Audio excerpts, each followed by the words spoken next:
Le professeur Lepage, historien à l'université de Nantes, me donnait ce conseil en 2008. Le terme de celtisme mériterait une définition rigoureuse. Ne vaudrait-il pas mieux parler de culture populaire? 2 ans plus tard, il me faisait le conseil suivant. Il me faut, me semble-t-il, manier la notion d'héritage celtique avec précaution. Ça m'a posé quelques problèmes, parce que héritage populaire, ça ne voulait pas dire grand-chose. Moi, ce que je voulais démontrer, c'est l'héritage celtique. Alors, j'ai eu la chance de rencontrer euh, le professeur Ronan Lequadic, qui est un sociologue à l'université de Rennes. Et lui, il m'a fait part du conseil qu'il avait reçu d'un grand des universités, Alain Touraine. Et voilà ce que lui disait Alain Touraine. Méfiez-vous, parce que ces machins-là, c'est comme les puces. Dès qu'on s'en approche, on en a plein sur soi. Et alors on finit par se dire, mais enfin quand même, les Bretons, la forêt de Brocéliande, l'esprit celte, bref, à ce moment-là, vous êtes en enfer, foutu, vous ne vous en relèverez pas. Alors méfiez-vous.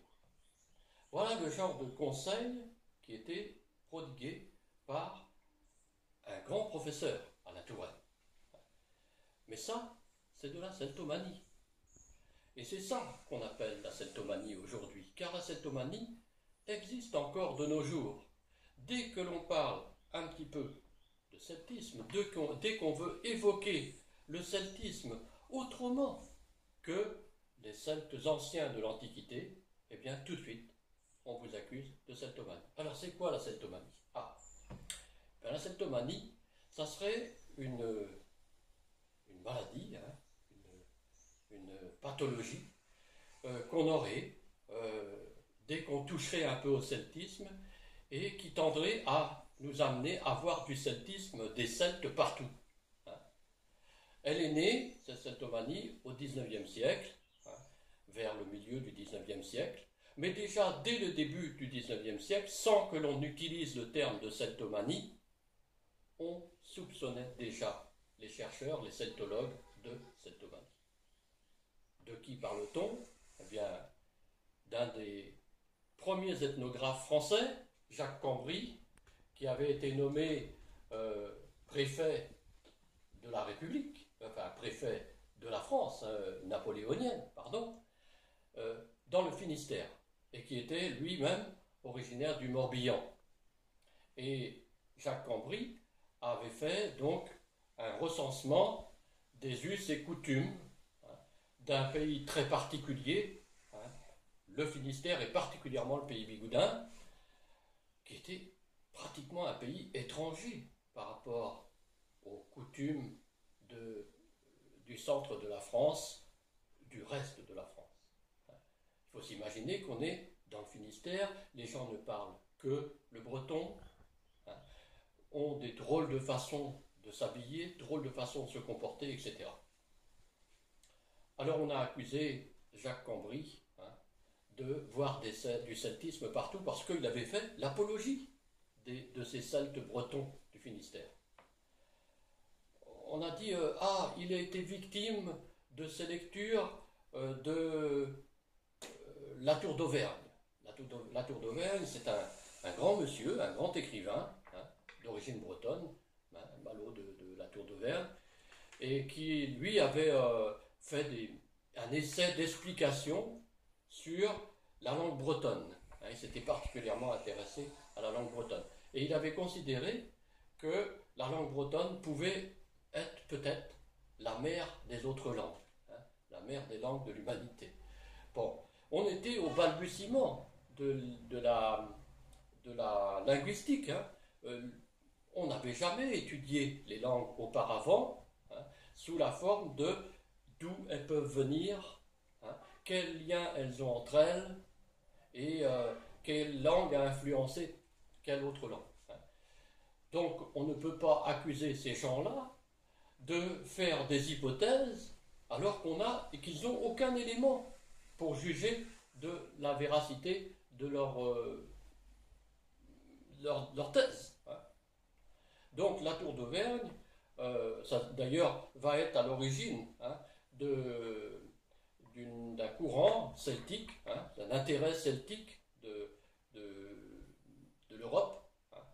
Et ça va donner naissance à l'Académie celtique. Il va mourir quelques années avant la naissance de cette Académie celtique, mais on peut considérer que la tour d'Auvergne est celui qui a incité la fondation de l'Académie celtique. Tiens, mais il y a eu une Académie celtique en France.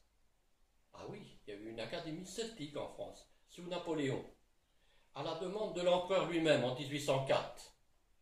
Parce que Napoléon, qui était pourtant corse, quoique, hein, eh bien, il s'est rendu compte de l'intérêt du celtisme, de la valeur de cette culture celtique. Et donc, il institue l'Académie celtique. Que va faire cette Académie celtique?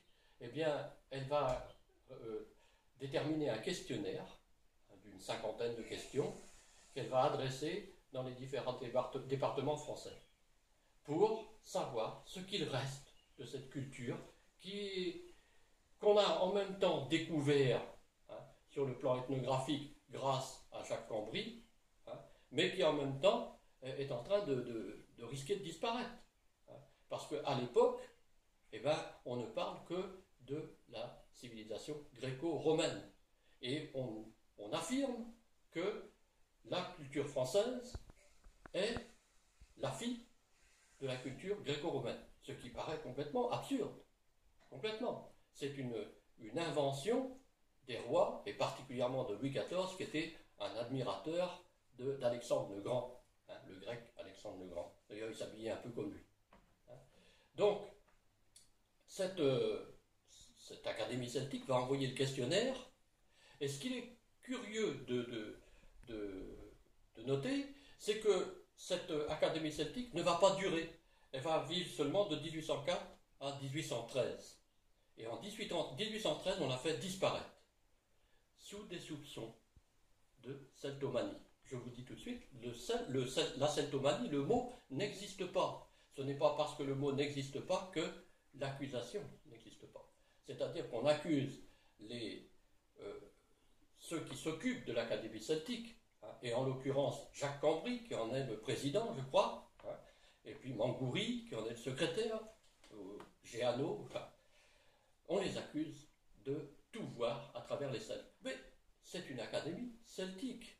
Mais il est à noter quand même que le questionnaire en question, comme le fait remarquer Mona Ozouf, qui a fait une recherche, la grande historienne Mona Ozouf, qui est encore, vivante aujourd'hui, hein, qui fait remarquer que dans ce questionnaire n'apparaissent à aucun moment ou très rarement les mots celte, celtique, gaulois ou autres. Ok? Donc, on ne peut pas accuser ces gens-là de celtomanie. De quoi sont faites les questions? Eh bien, est-ce que vous avez à côté de chez vous hein, une pierre qui a un rapport avec les habitants anciens de la Gaule? Est-ce que vous avez des cultes particuliers hein, pratiqués par des gens hein, antérieurs au christianisme? Voilà ce genre de questions. Donc là, le questionnaire est un vrai questionnaire ethnographique.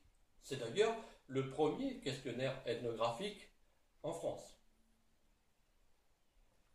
Voilà ce que c'est que la celtomanie. C'est l'accusation systématique de voir du celte partout.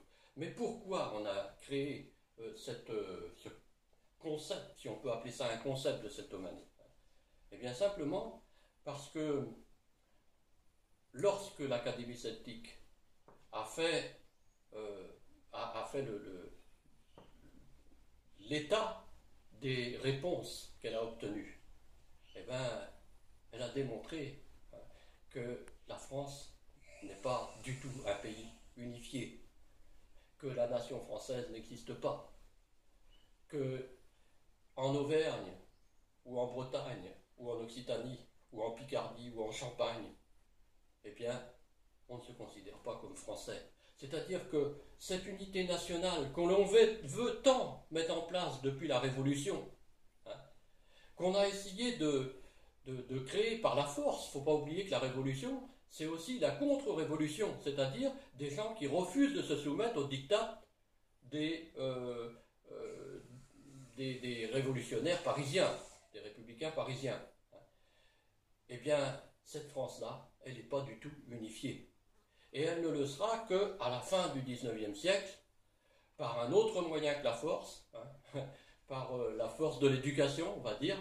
Hein, c'est la République qui va mettre en place l'éducation nationale, hein, l'école obligatoire, hein, où là, il sera obligatoire d'apprendre le français et de ne connaître que l'histoire de France. Que l'histoire de France. C'est-à-dire qu'on oubliera complètement l'histoire de la Bretagne, l'histoire de la Provence, l'histoire de la Champagne ou des Flandres. Non, non, tout ça, ça n'existait pas. Il n'y avait que la France. La France, elle existe depuis Clovis, hein, depuis Charlemagne, mais les autres, ils n'existent pas. Hein. Il y a Clovis, oui, c'est Clovis, il est le roi de toute la France. Ah bon? Mais Clovis, il n'a pas fait des conquêtes en France. Une fois Charlemagne est mort, soi-disant, il avait unifié l'Europe. Hein. Son royaume est bien partagé entre ses différents garçons. Hein. Et le royaume partagé, il redevient divisé, et il redevient divisé en petits royaumes féodaux. Hein. Chaque petite province retrouve sa place. Hein. La Bretagne. D'ailleurs, la Bretagne va devenir même indépendante à ce moment-là. Hein. La Champagne, la Provence, etc. La France n'est pas un pays unifié. Voilà. Et le problème de l'Académie celtique, c'est justement de révéler que cette France unifiée n'existe pas. Alors, est-ce qu'il est absolument nécessaire d'être unis pour pouvoir vivre ensemble? Ben, moi, je dis non. On peut très bien vivre ensemble en étant différents. Rien n'empêche de vivre ensemble. On peut très bien vivre ensemble en n'étant pas de même langue, pas de même culture, pas de même croyance et pas de même mentalité. Au contraire, chacun profite à ce moment-là de la différence de l'autre. Mais ce n'est pas en imposant à coups de bâton ou à coups de règles sur les doigts, comme le faisaient les instituteurs de la République, les hussards de la République, en imposant une langue française ou une façon de voir l'histoire française ou une façon de résoudre les problèmes de chaque région. Voilà. Alors la celtomanie, pour moi, c'est ça. C'est ce moyen qu'on a pour essayer de casser à chaque fois le droit à la différence.